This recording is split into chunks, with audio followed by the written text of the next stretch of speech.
오늘 하나님 주신 말씀을 함께 읽고 말씀 나누겠습니다. 두 구절만 읽겠습니다. 요한계시록 21장 1절과 2절 말씀 두 구절만 한 목소리로 읽도록 하겠습니다. 요한계시록 21장 1절과 2절.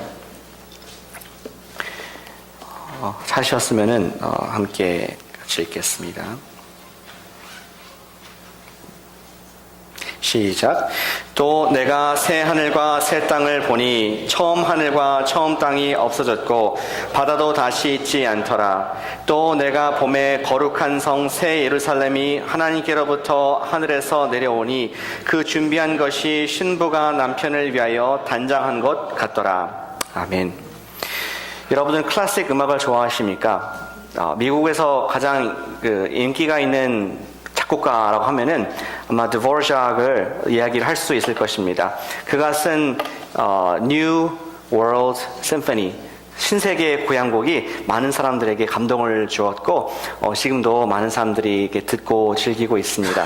근데 이분이 1891년도에 뉴욕에 있는 그 National Music Conservatory에서 초청을 받았습니다. 우리 학장으로 좀 와달라 이런 얘기를 듣게 되었습니다. 이번에 그 당시에 체코에 있었던 컨서버터리에서 교수로 활동 중이셨는데 이 제안을 거절할 수가 없었습니다. 두 가지였는데 한 가지는 그 당시에 거금 15,000불을 연봉으로 주겠다. 그러니까 얼른 모셨고 또 한 가지는 새로운 세계, 자기가 경험해보지 못한 미국이라는 그런 대륙을 경험해보고자 그가 발걸음을 흔쾌히 옮긴 것을 보게 됩니다.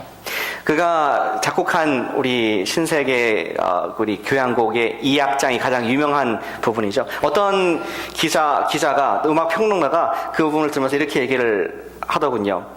그 음악을 듣고 있느라면은 마치 드보르작이 배를 타고 유럽에서 미국으로 건너오는 배를 타고 배의 뒤에서 서면서 멀리 직평선이 점점 수평선이겠네요. 점점 흐려지면서 자기의 나라가 멀어지는 것을 보면서 마음이 슬펐던 것 같다.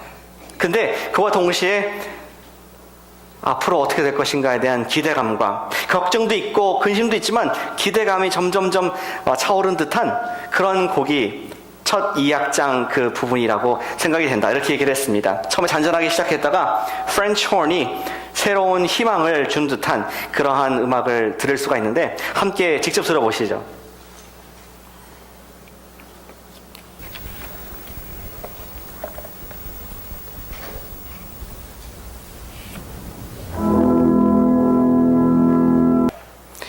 되게 귀가 즐거우셨습니까? 어떤 분은 좋은 분이 계시네요. 그 드보르작이 느꼈을 듯한 그 감정이 느껴지십니까? 새로운 곳으로 자기의 생을 뒤로 하고 옛날 것을 뒤로 하고 새로운 곳으로 향하는 그의 마음. 아마 고향을 떠나오신 우리 이민자들은 다 어느 정도 공감하지 않을까 생각이 되어집니다. 사람들은 변화하는 것에 대해서 불편해하는 것이 본성입니다. 하지만 변화가 힘들다 할지라도 앞에 무엇이 희망이 있고 내가 모르는 것이 기다리고 있다는 것이 설렘이 있을 때는 그것을 불편을 감수하고도 바꿀 수 있는 것이 또 드보르작의 마음이었고 우리의 마음이 아닌가 생각을 해보게 됩니다. 저희는 지금까지 스토리 30 레슨스를 쭉 보면서 과거의 이야기를 보았습니다. 하나님께서 과거에 당신의 백성들에게 어떻게 일하셨고 어떤 약속을 주셨으며 메시아가 어떻게 오셨는지 그 이야기를 오랫동안 작년 9월부터 지난주까지 보아왔습니다. 근데 오늘 마지막 이야기는 마치 드보르작이 자기 고향을 떠나는 것처럼 우리가 옛날 이야기를 다 뒤로 하고 이제 하나님께서 마지막 현재의 이야기 그리고 미래의 이야기를 어떻게 풀어가실까 하는 그런 기대하는 소망하는 마음, 설레는 마음으로 저희가 31과의 문을 열게 됩니다. 오늘 요한계시록의 말씀은 아직 이루어지지 않은 말씀입니다. 그리고 지금 이루어지고 있으며 앞으로 이루어질 하나님 말씀인 것을 우리가 보게 되는 것이죠. 이 말씀 통해서 우리는 우리가 바라보아야 할 궁극적인 소망이 무엇인가 그것을 보도록 하겠습니다. 우리가 바라보아야 할 그냥 소망이 아니라 궁극적인 ultimate한 소망이 무엇인가를 분명히 알 수 있을 때 오늘을 자신 있게 확신 가운데 기쁨 가운데 살 수 있게 될 줄로 믿습니다. 두 가지 오늘 요한이 주는 교훈이 있습니다. 우리가 바라보아야 할 궁극적인 소망 첫 번째는 한번 같이 해보실까요? New creation. 다음에 두 번째도 new something이 들어갑니다. 잘 기억하시기 바랍니다. New creation입니다. 오늘 21장 1절에 보시면은 요한이 그의 글을 이렇게 쓰고 있습니다. 내가 새 하늘과 새 땅을 보니 처음 하늘과 처음 땅이 없어졌고 바다도 없더라. 성경을 아시는 분들은, 우리 스토리를 공부하신 분들은 이것이 창세기 1장 1절의 말씀과 평행이 된다는 생각이 드실 겁니다. 태초에 하나님이 천지를 창조하시니라. 새 하늘과 새 땅을 창조하신 하나님의 모습. 두 번째 창조를 말씀을 하고 있습니다.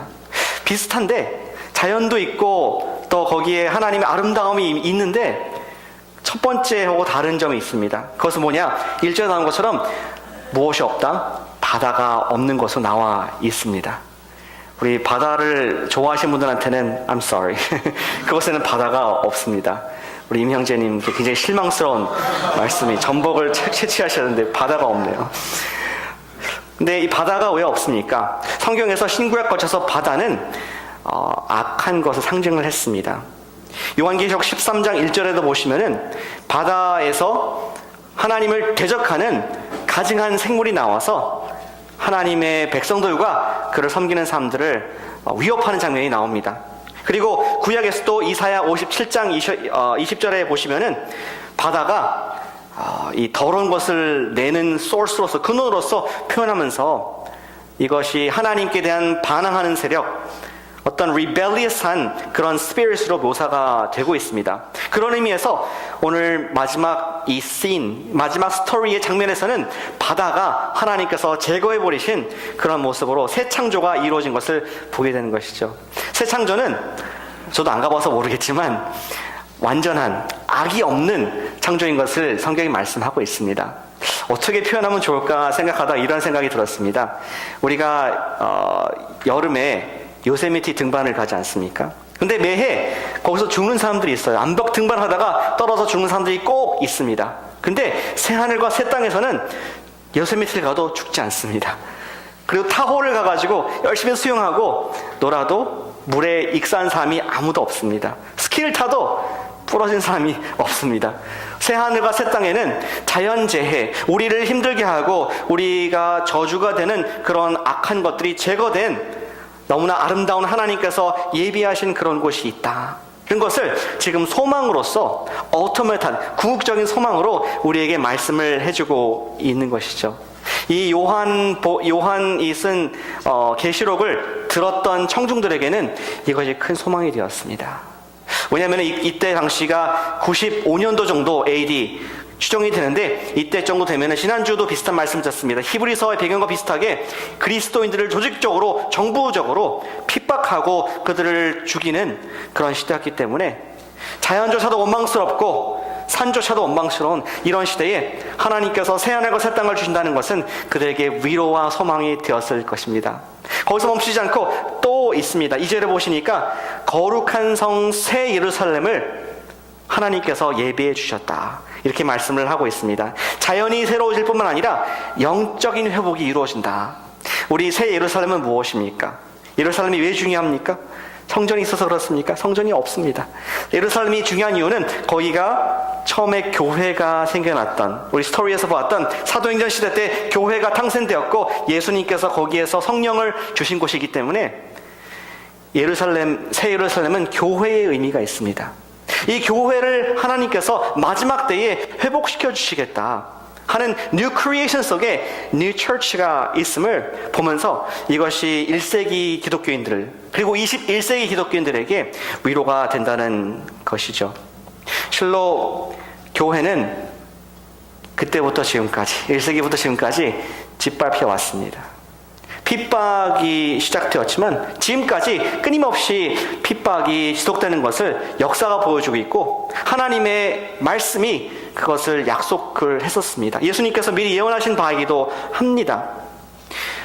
1세기 때는 말할 것도 없죠. 많은 사람들이 핍박받으면서, 특별히 사도들이 한 명씩 죽어가면서 아니, 한 명씩이 아니라 모두 다 지금 죽은 사도 요한의 시대에 가서는 요한을 제외하고는 모든 철시 리더들이 다 목베임을 당하거나 화형을 당하거나 십자가를 지거나 창에 찔려 죽거나 하면서 그들이 소망을 두기 힘든 그리스도인이 된다는 것이 너무나 두려운 그런 상황 가운데 언젠가는 하나님께서 새 예루살렘을 회복시켜 주실 것이다.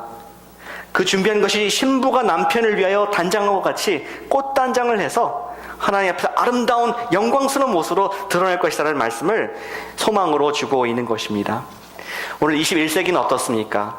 오늘도 여전히 교회는 짓밟히고 있습니다. 세계 저쪽에서는 교회다는 이유로 말미암아 사람들이 화형을 당하고 교회 문 잠가놓고 불지르고 그런 살인하는 일들이 벌어지고 있습니다.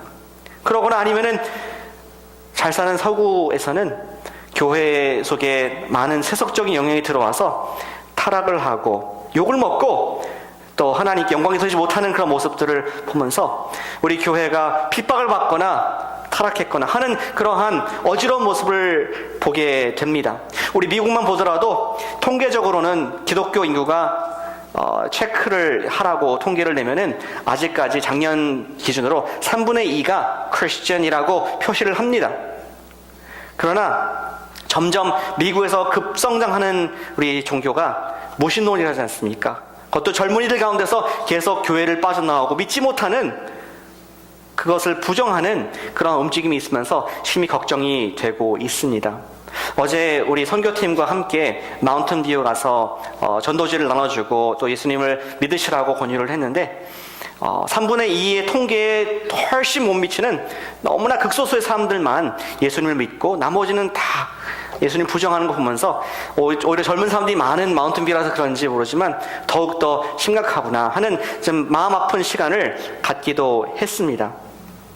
교회의 권위가 점점 떨어지는 시대에 살고 있는데 1세기도 마찬가지였습니다. 그런 시대 가운데 요한이 본 그 환상은, 요한에게 주어진 그 계시는 백성들에게, 하나님 백성들에게 충분한 위대한 소망을 주기에 충분한 것이었습니다. 그리고 21세기에 사는 우리에게도 지금은 우리가 bad reputation을 받을 때가 있습니다. 우리가 지금 교회가 불태움을 받을 때가 있습니다. 하지만 언젠가는 단장을 하고 하나님 앞에서 영광스러운 모습으로 드러날 것이다 하는 소망이 우리 가운데에 힘이 되는 것입니다.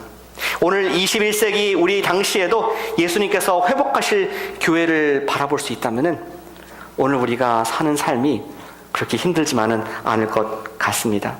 New creation, new church. 주님께서 그 소망을 ultimate 궁극적인 소망으로 주시기 때문에 오늘 우리가 신앙생활을 하면서 주님을 바라볼 수 있는 줄로 믿는 것입니다.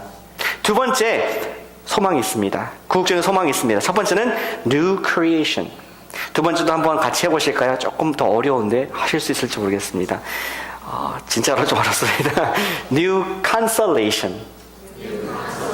새로운 위로가 있습니다. 새로운 위로. 3절을 보시겠습니다. 3절에 보시면은 새 하늘과 새 땅에 어떠한 일들이 있습니까?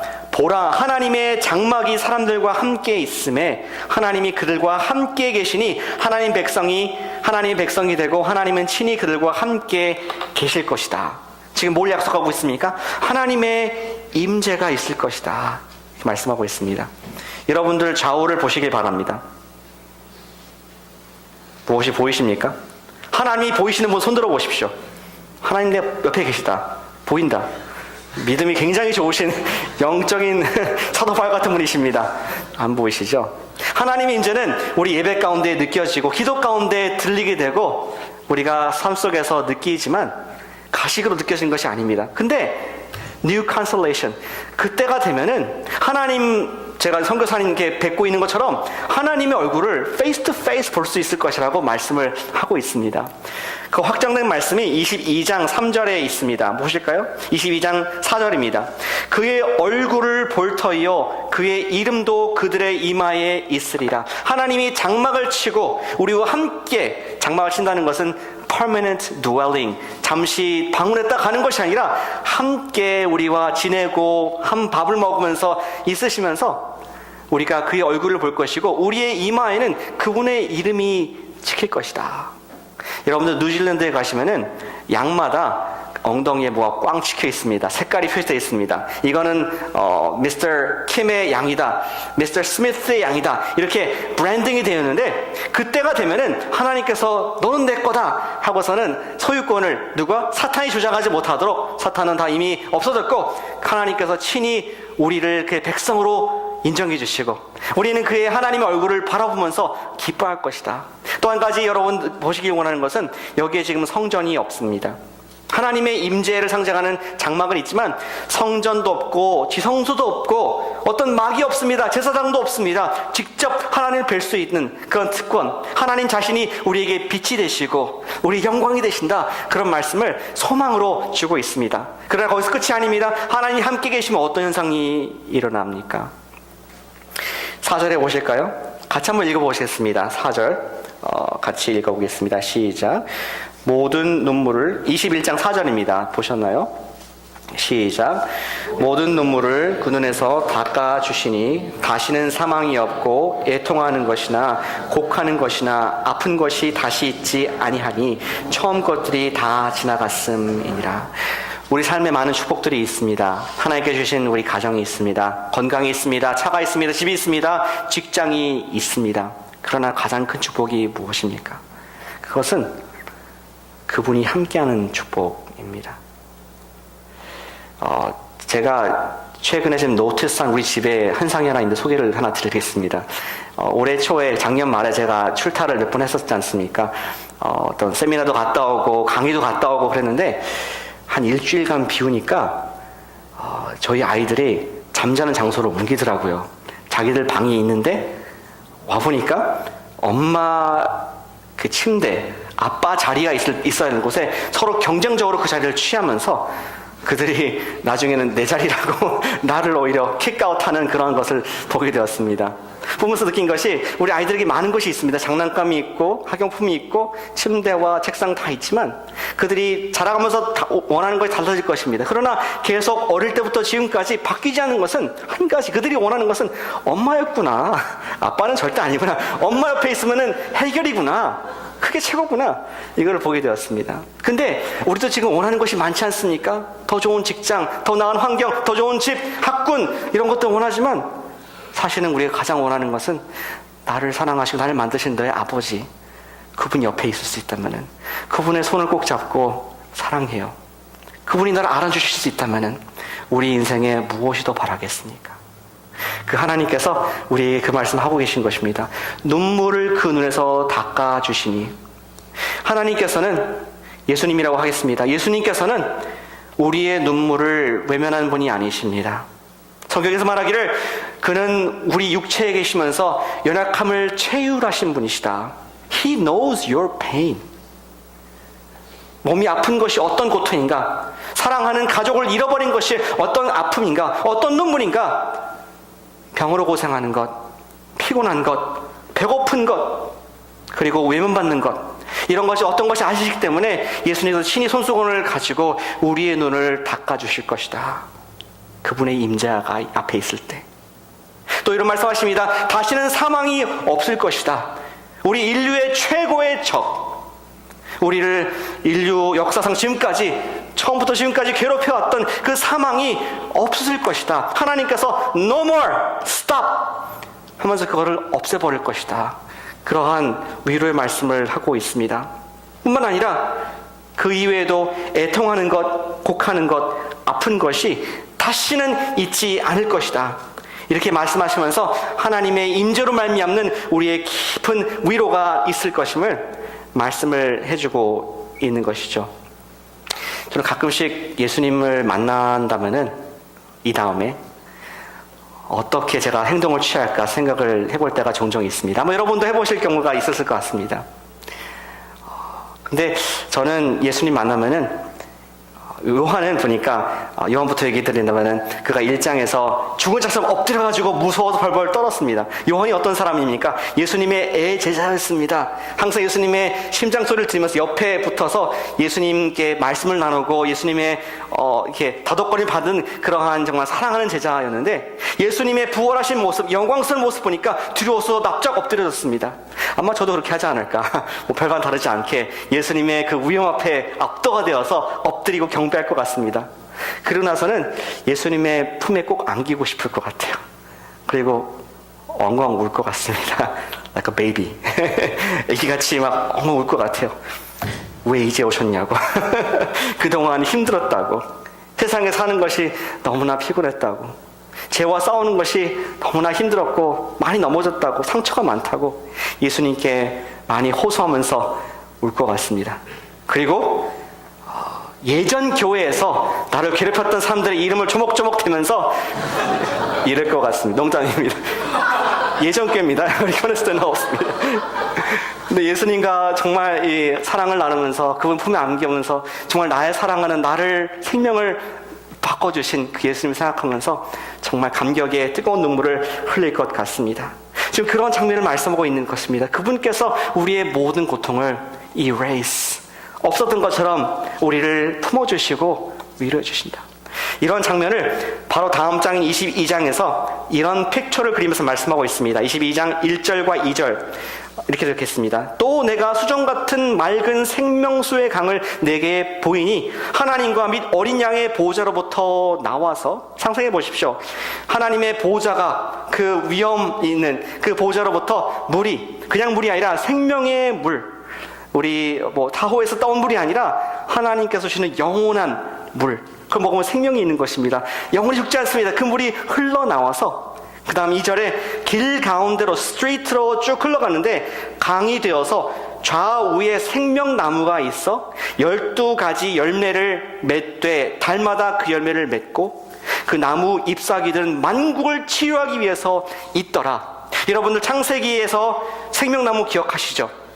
지금 여기에는 지금 선악과는 없습니다. 선악과 생명나무 두 개가 있었는데 선악과는 필요가 없습니다. 구원받은 백성 다 사탄이 아니라 하나님을 택했기 때문에 더 이상 선택의 선악과가 필요가 없습니다. 그러나 있는 것이 있는데 그동안에 우리 길이 막혔던, 불타는 화염검으로 막혔던 생명나무가 한 그루가 아니라 여러 그루가 하나님의 생명의 물을 따라서 펼쳐져 있는 그런 장면, 가로수로 이렇게 된 장면. 사진이 있습니까? 사진이 아니라 artist rendition인데요, 상상 그림인데 이런 모습으로 보통 열매가 1년에 한 번 나오죠. 12달 내에 every month 12가지의 치료의 열매들이 맺으면서 여러분들의 아픈 쓰라린 상처들을 치료하며 힐링하고 만국의 문제들을 치료하실 하나님의 그 놀라운 계획을 소망으로 보여주고 계신 것입니다. 지금 우리 세계 많은 그리스도인들이 핍박받으면서 눈물 흘리면서 죽어가고 있습니다. 또 어떤 사람들은 난민이 서재가 되어서, 또 어떤 사람들은 human trafficking, 임신매매에 희생이 되는 사람들이 있고, 어떤 사람들은 기와 기근 때문에 고통받으면서 아까 하루에 2끼, 한 끼도 먹고 죽어가는 아시아의 사람들이 전 세계에 많이 퍼져 있음을 보게 됩니다. 그러나 그때가 되면은 하나님께서 치료하시는 그런 열매를 맺게 하실 것인데 그것을 먹는 사람들마다 내 아픈 것들, 국가 간의 문제, 평화가 언제 올 것인가? 평화가 이때 찾아옵니다. 전쟁은 언제 끝났을 것입니까? 전쟁이 이때 끝이 납니다. 인류의 기근의 문제가, 기아가 문제가 언제 끝납니까? 이때 끝나게 됩니다. 사람들은 우리 빈부격차를 해결하기 위해서 노력은 하지만 우리 민주주의, 우리 자본주의라고 하는 탁월한 시스템도 해결하지 못하고 있습니다. 그러나 그때가 되면은 하나님께서 모든 만국을 치료하실 것이다. 모든 애통하는 것이나 곡하는 것이나 아픈 것이 다시는 있지 않을 것이다. 그런 말씀을 하시면서 저와 여러분들에게, 핍박받는 1세기 성도들에게 위로를 하는, 그 소망을 바라보십시오 하는 New Consolation, 새로운 하나님의 임재로 말미암는 새로운 위로를 우리에게 주고 있는 것입니다. 그리고 마지막 때에 그 모든 것이 끝난 뒤에 하나님께서, 보호자 앉으신 그 거룩하신 분께서 드디어 이불을 떼시는 장면이 5절에 나와 있습니다. 보호자 앉으신 이가 이르시되, 21장 5절, 보라 내가 만물을 새롭게 하노라. 선포식을 합니다. 이제 모든 것이 자연을 포함해서 교회 그리고 너희의 상처까지도 새롭게 되어서 치료가 되었다. 이러한 약속을, 소망을 주고 있습니다. 그렇다면 이런 얘기를 들은 우리는 So what? 어쩌란 말이냐? 이런 생각을 하게 될 것입니다. 그래, 언젠가는 내가 그 나라에 들어가면은 치료도 받고 내 눈물도 또 위로해 주시고 내가 돌아가신 우리 부모님이나 친척 가족분들도 만날 수 있는 그런 소망이 있는데 지금 어떠란 말이냐? 거기에서 사도 요한이 우리에게 답을 주고 있습니다. 그 다음 6절을 보시면은 장면이 바뀝니다. 하나님의 heavenly throne, 앞으로 미래의 일에서 장면이 바뀌어서 요한에게 말을 합니다. 그리고 우리에게 말씀을 하고 있습니다. 하나님께서 말씀하시기를 미래의 일에는 지금 또 내게 말씀하시되 이루었도다. 나는 알파와 오메가요 처음과 마지막이라. 내가 생명수 샘물을 목마른 자에게 값없이 주리니 therefore 이기는 자는 이것들을 상속으로 받으리라. 나는 그의 하나님이 되고 그는 내 아들이 되리라. 하나님께서는 이 말씀을 지금 계시, revelation, 앞으로 감춰질 것을 미리 보게 된 우리에게 말씀하기를 이기는 자가 되라. 이기는 자에게 이것을 inheritance, 상속으로 주겠다. 이 말씀을 하고 계십니다. 그렇다면 이긴다는 것이 무슨 뜻입니까? 이 단어, 헬라어 단어가 좀 어려운 단어인데 한번 같이 해보시겠습니까? 단어가 잘 따라하셔야 됩니다. 나이키. 어려워서 못 따라하십니까? 다시 한번 하겠습니다. 나이키. 원어이 니케오라는 단어인데 이긴다, 승리한다 이런 뜻입니다. 거기에서 우리 미국의 브랜드 나이키가 나온 것입니다. 승리자. 근데 예수님께서 말씀하시기를 누구든지 나이키가 되면은, 누구든지 니케오 승리할 수 있으면은 이것을 취할 수가 있다. What does it mean? 우리 요한계시록을 보시면은 이 니케오라는 단어가 여러 번 나오는데 신약 전체에서는 24번, 그리고 요한계시록만 15번이 나옵니다. 가히 요한계시록은 승리의 책이라고 해도 전혀 틀린 말이 아닙니다. 요한계시록에 여러 가지 상징과 비유 그리고 알 수 없는 계시가 있지만 그런 것들보다 더 중요한 것은 예수 그리스도께서 승리하실 것이다. 그 말씀을 하고 있습니다.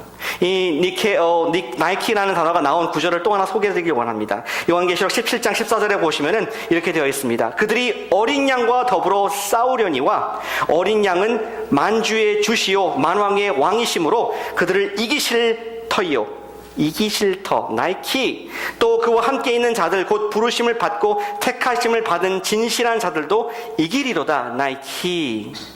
장면을 설명드리겠습니다. 지금 큰 용 바벨론 음녀 사탄, 그가 하나님을 대적하고 있습니다. 17장에서. 그리고 그가 예수님 어린 양을 대적하고 있는데 누가 이깁니까? 당연히 우리 예수님이 이기시죠. 그는 생명의 주관자, 그리고 사망의 음부의 권세도 갖고 계신, 부활하셨기 때문에 그분 앞에 당할 수가 없습니다.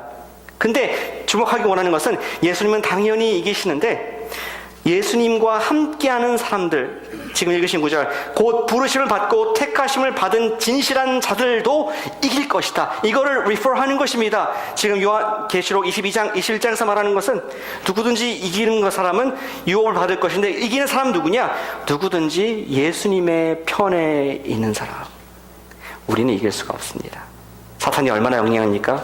아담 때부터 지금까지 현혹을 한 너무나 엄청난 뛰어난 능력과 지혜가 있는 자인데 우리는 이길 수 없지만 부활하신 예수님께서 승리하셨기 때문에 우리는 그분 편에 위닝 팀에 있기만 하면은, 이기는 자가 되면은 상속을 받을 것이다. 우리에게 은혜의 이기는 팀에 들어올 것을 초청하시는 것이 요한계시록의 결론입니다. 그러나 성경 분명히 얘기합니다. 예수님의 편에 있지 않은 사람들에 대해서도 분명히 얘기를 하고 있습니다. 8절. 두려워하는 자들과 믿지 아니한 자들, 흉악한 자들, 살인자들, 음행하는 자들, 점순가들, 우상숭배자, 거짓말하는 모든 사람들은 불과 유홍으로 타는 못에 던져지리니 이것이 둘째 사망이니라. 불과 유황으로 타는 못은 사탄과 그의 추종자들, 마귀를 위한 곳으로 하나님께서 만드셨습니다. 그런데 여러분께서, 세상 사람들이 웨잉 팀인 예수님의 팀이 있지 않으면은 사탄의 팀이 있는 것입니다. 거짓의 영에 사로잡히는 것입니다. There is no middle ground. 중간에 응원석이나 객석은 없습니다. 모두 다 this or that.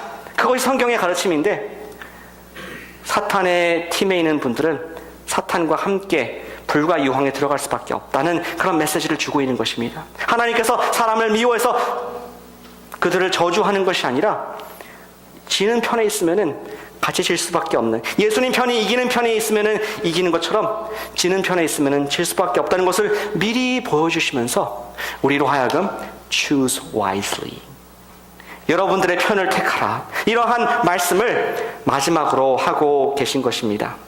따라서 우리는 그렇게 하겠습니다. 우리는 한번 같이 해보시겠습니까? 나이키를 입자. 예, 방송에 삭제해 주십시오. 이거는 광고하는 것 같으니까. 승리자의 옷을 입으시길 바랍니다. 예수의 옷을 입자. 여러분들 중에서는 어떤 분 중에서 두려운 분이 있습니까? 내가 정말 예수님의 편인가 아니면 다른 편인가 두려운 마음이 있습니까? 아직 잊지 않으신 것입니다. 여러분 중에서 내가 예수님의 옷을 입었지만 아직 그분께 내 삶의 주인 되심을 인정하지 못하고 계속 넘어지는 분이 있습니까? 구원을 얻었습니다. 하지만 아직까지 그분의 내 인생의 결정거자시고 하나님의 아들이신 것을 실제로 인정하는 것을 우리가 추구하는 분들이 있습니까? 이 말씀은 여러분들을 위한 말씀인 것입니다. 요한계시록 3장 20절 말씀이 어쩌면 책의 마지막 결론입니다. 볼지어다 내가 문 밖에 서서 두드리노니 누구든지 내 음성을 듣고 문을 열면 내가 그에게로 들어가 그와 더불어 먹고 그는 나로 더불어 먹으리라. 요한계시록은 Doomsday Book, 이렇게 불과 용에 타 죽어라, 지옥 가라, 그런 책이 아니라 우리에게 기회가 있다 초청하는, 요한계시록이 승리의 책인 것만큼 또한 초청의 책으로 우리를 부르고 있습니다. 예수님이 이미 믿은 우리에게 매일 그분을 취하라, 그분을 옷 입으라고 우리에게 말씀을 하고 있습니다. 아직 시간이 있다, 아직은 은혜의 때이다, 아직 미래가 오지 않았다, 내가 아직 곧 오겠지만 오지 않았다 하면서 우리에게 계속 초청을 하고 계십니다. 여러분께서 이 초청에 응하지 않으시겠습니까? 예수님께서는 죄를 이기셨습니다. 아멘. 예수님께서는 사망을 이기셨습니다. 아멘. 예수님께서는 우리의 연약함을 아시고 승리하셨습니다. 그 위닝팀에 들어가서 여기 말씀한 그 귀한 유업들을, 소망들을 누리시는 축복된 여러분 되시기를 축원합니다. 기도하겠습니다.